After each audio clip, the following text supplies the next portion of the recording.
so these here can tell you many things about it. Well, what we were asked to do was actually to set up a dyeing demo, but we sort of put out more of a textile demo.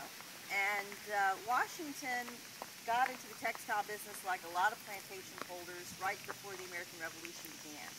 And it was a way of, one, trying to get some of your textiles. If you went to any Virginia store, about half of what was in the store, about 49%, is textiles, from the cheapest materials to the finest materials.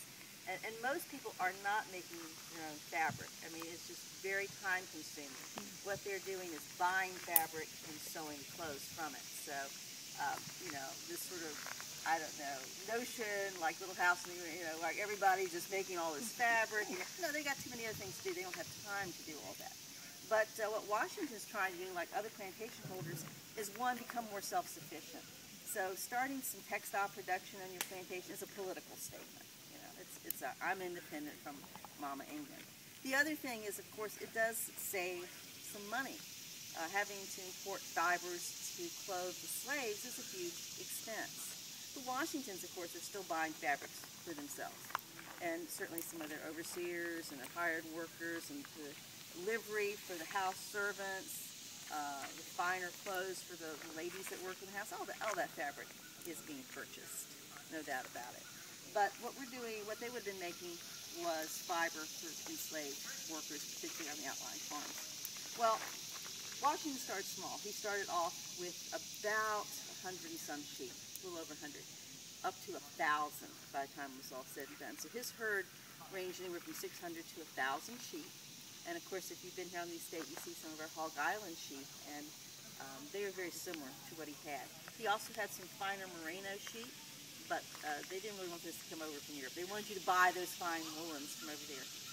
He also grew flax here to produce linen, which is mostly what I'm wearing today because it's so very, very hot. And that was used for what I have here, summer shifts, for aprons, for shifts which you wrote into clothing. The wool was used, of course, for wintertime garments. So I do have some of the different types of fleece we have here at Mount Vernon. And very different. Did you have a chance to see our Leicester sheep that are up by the hog pen in the meantime? You want to take a look because they're very different looking from most of the sheep. And here, this is some of the Hog Island fiber, and you can see that compared to the Leicester long wool we have, very, very different, not only in appearance but in texture. Well, most of the enslaved workers' clothing, of course, would have been made out of this coarser fiber.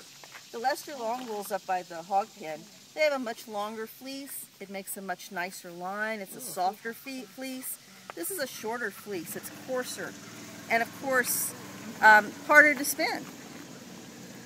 Now, in 1799, George Washington's census shows a number of different women involved in the textile production.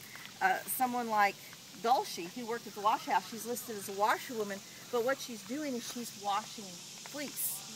They're going to cut this fleece, shear the sheep in May, bring the fleece up to the wash house. Her job is getting this stuff clean because you have to wash it before you can actually spin it.